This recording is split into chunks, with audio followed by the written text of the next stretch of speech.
I'm shocked about the turnout, the moment crowd that came here since morning.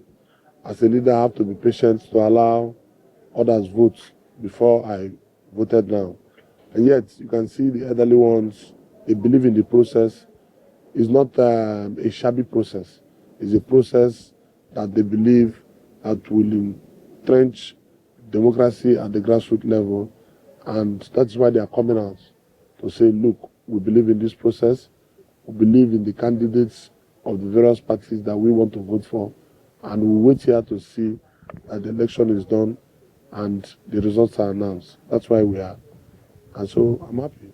And I commend LISEC for making sure that this thing is happening as planned and they are following the rules of the law that set up their organization. So it's very wonderful.